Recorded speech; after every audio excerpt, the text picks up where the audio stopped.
सो आज हम पढ़ेंगे एलिमेंट्री क्वांटम मैकेनिज्म का। ब्लैक बॉडी रेडिएशन हमने कंप्लीट कर दिया। देन हम पढ़ेंगे प्लैंक रेडिएशन लॉ। ठीक है, प्लैंक रेडिएशन लॉ पढ़ेंगे। एंड जहाँ तक आई थिंक आपको पता होगा, मैं बीएससी थर्ड ईयर का सिलेबस कंप्लीट करा रही हूँ। सो आई होप आप अच्छे से पढ़ें एंड आई थिंक आपको वीडियो अच्छी लगे और शायद जो समझा रही हूँ वो थोड़ा समझ में भी आ जाए। ठीक है, सो लेट्स स्टार्ट। हम पढ़ते हैं। जैसे हमने उसमें देखा था ब्लैक बॉडी रेडिएशन में क्या होता है, एक ब्लैक बॉडी होती है ना, एक ब्लैक बॉडी होती है कि जो क्या करती है, जो पूरी एनर्जी एब्जॉर्ब कर लेती है ना।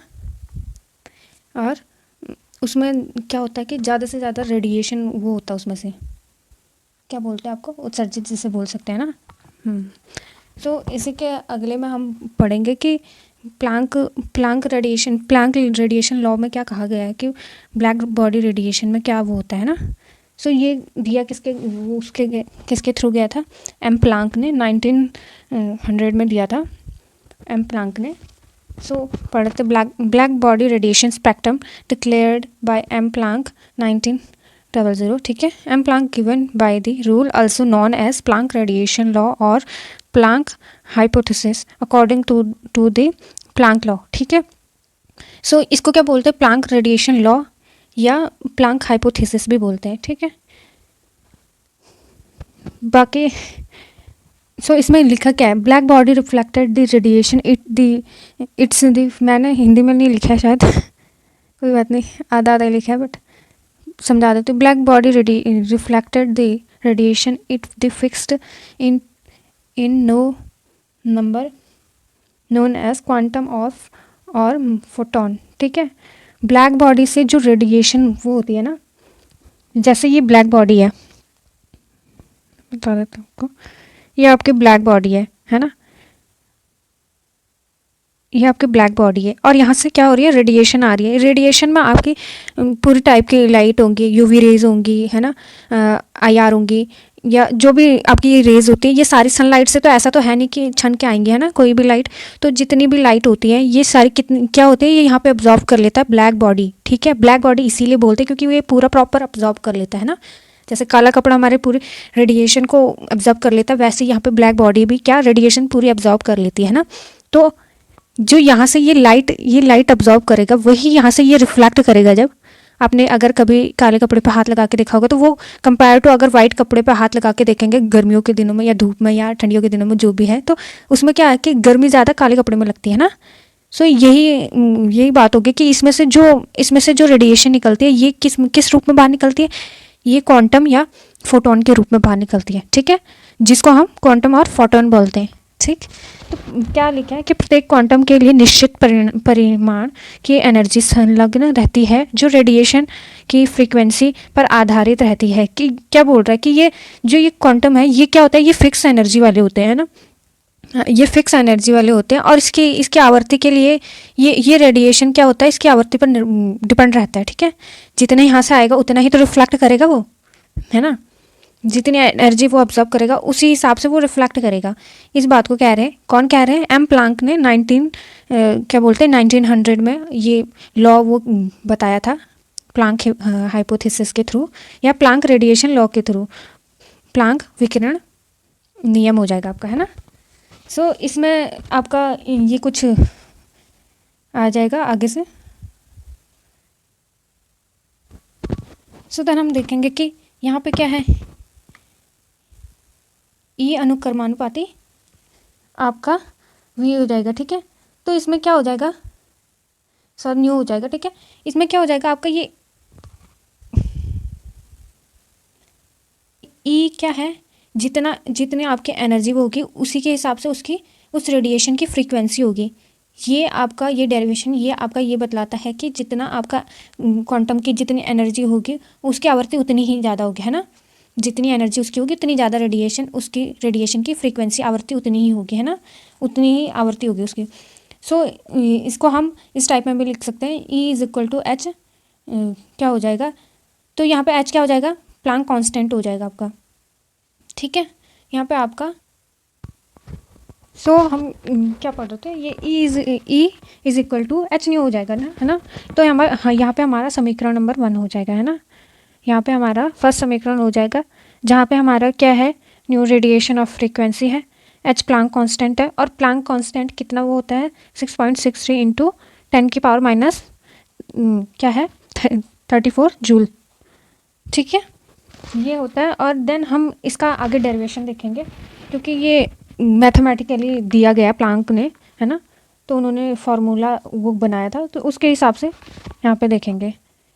बाकी न्यू इज इक्वल टू, जहाँ पे न्यू को क्या लिखते हैं, nu is equal to c upon lambda हो जाएगा। सी क्या होता है, सी जहाँ पे लाइट का क्या होता है, प्रकाश का वेग होता है, ठीक है, और प्रकाश का वेग 3 इंटू 10 की पावर 8 मीटर पर सेकेंड है, ठीक है।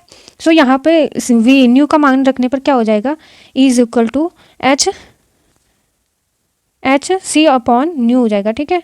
सो यहाँ पे एन फोटोन के लिए अगर नंबर ऑफ फोटोन ज़्यादा होंगे तो उसमें क्या आ जाएगा, एन आ जाएगा, है ना। यहाँ पे हम सिंगल एक के लिए बात कर रहे थे, यहाँ पे क्या आ जाएगा, यहाँ पे नंबर ऑफ प्रोटॉन अगर ज़्यादा होंगे, जितने भी होंगे 1 2 3 जितने भी होंगे उसके लिए आ जाएगा, ठीक है। E is equal to n h c upon कितना आ जाएगा लैम्डा, ये क्या हो जाएगा हमारा समीकरण नंबर 3। और जैसा कि लैम्डा हमें पता है कि ये क्या होता है, वेव लेंथ होती है, ठीक है। देन आपके इसके बारे में पढ़ लेते थोड़ा। प्रत्येक क्वांटम का साइज रेडिएशन के प्रकार पर निर्भर करता है, ठीक है। क्या होता है, ये क्वांटम का साइज रेडिएशन के प्रकार पर निर्भर करता है, ठीक है। और रेडिएशन के एक क्वांटम को एक फोटोन भी कहते हैं, ठीक है। यहाँ पे क्या होता है कि एक जो रेडिएशन, जितनी रेडिएशन निकलेगी उसमें से अगर एक सिंपल बात है, अगर एक हल्की सी रेडिएशन पड़ रही है उसमें से एक फोटोन रिफ्लेक्ट हो रहा है, तो हमारा क्या हो जाएगा कि उतनी ही क्या हो जाएगा, उसी को एक फोटोन एनर्जी बोलेंगे, और एक रेडिएशन की क्या दे रहा है वो,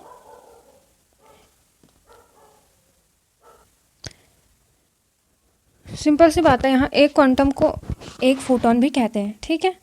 देन फोटोन या क्वांटम जो है ये वास्तव में क्या होता है कि इसमें कोई वेटेज नहीं होता है ना, ये एक मतलब ऊर्जा रहित क्या सॉरी भार रहित ऊर्जा का एक बंडल होता है, ठीक है, एनर्जी का ही बंडल होता है ये, ठीक है। ब्लैक बॉडी की एनर्जी क्वांटीकृत होकर अर्थात क्या है, ऊर्जा का उत्सर्जन या अवशोषण एक क्वांटम अथवा उसके पूर्णांक गुणित में ही हो सकता है, ठीक है, पूर्णांक में ही हो सकता है, ठीक है।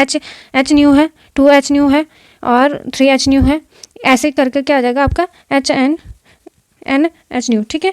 ये आपके नंबर क्या होते हैं, पूर्णांक होंगे, ठीक। ब्लैक बॉडी के द्वारा उत्सर्जित तथा अवशोषित विकिरण की आवृत्ति तथा एनर्जी में संबंध दर्शाते हुए प्लांक ने निम्न व्यंजक व्युत्पन्न किया, जो क्या है, प्रायोगिक परिणामों को स्पष्ट करता है, ठीक है। जो हमने बताया कि ऊपर ये हो रहा है ना, ब्लैक बॉडी की में लाइट पड़ रही है, इतनी रेडिएशन वो निकाल रही है, इतना फोटोन है, ये सारा क्या है, ये इसमें दे रखा है आपका, किसने, प्लांक ने दे रखा है, प्लांक ने जो है ये डेरिवेशन यहाँ पर दे रखा है इसको सत्यापित करने के लिए, ठीक है। अब इसको वो नेगलेक्ट करने के लिए कुछ अलग जो एक्सेप्शन भी होंगे, क्या चीज़ें नहीं बता पाए, इसके वो करने के लिए तो आगे और भी थ्योरी आएंगे, है ना। सो तो इन्होंने क्या लिखा है, ई न्यू क्या हो जाएगा और डी न्यू, ठीक है। यहाँ पे ये क्या हो जाता है, ये एनर्जी डेंसिटी हो जाएगी, किसकी, एनर्जी की डेंसिटी, कितनी मात्रा में हमारी एनर्जी मिल रही है हमें, ठीक है। तो ये क्या हो जाएगा 8 पाई एच न्यू पावर 3 अपॉन क्या हो जाएगा आपका 3 इंटू डी न्यू अपॉन ई, ठीक है। उपरोक्त गणितीय व्यंजन को प्लांक विकिरण नियम के नाम से जाना जाता है। इसको आप 2-3 बार लिखेंगे या मतलब लिखेंगे और मतलब अच्छे से समझेंगे तभी आएगा, है ना। बाकी ये डेरिवेशन है, कोई ऐसा तो है नहीं कि हमने जूलॉजी बॉटनी में पढ़ना है, 1-2 बार प्रैक्टिस करके और रिविज़न करके ही ये बेटर अच्छे से समझ में आएगा, ठीक है। देन आपको और इसके बारे में अलग से बाकी इसके आगे की वीडियो मैं अलग से दे दूँगी, ठीक है। फोटो इलेक्ट्रिक इफेक्ट और आइंस्टीन का जो फोटो इलेक्ट्रिक इफेक्ट है उन्होंने इसमें क्या कहा है, थ्रेशोल्ड फ्रीक्वेंसी वगैरह, इसके नेक्स्ट वीडियो में मैं आपको प्रोवाइड करा दूँगी, ठीक है। देन थैंक यू एंड समझ में आया हो तो थैंक यू, नहीं आया हो तो ऐसा नहीं है कि मतलब हर किसी को एक ही उससे समझ में आ जाता है ना, ऐसा होता है कि हाँ किसी को हमसे समझ में आ रहा है, किसी को किसी और से, सब अपने कंफर्ट के हिसाब से ही तो देखेंगे ना, जो ऐसा आपको मतलब लगे कि हाँ जो अच्छे से पढ़ा सकता है तो प्लीज़ और कंसंट्रेट करिए, पेन पेंसिल, बस हमारा तो वही होता है ना। So then thank you and bye bye.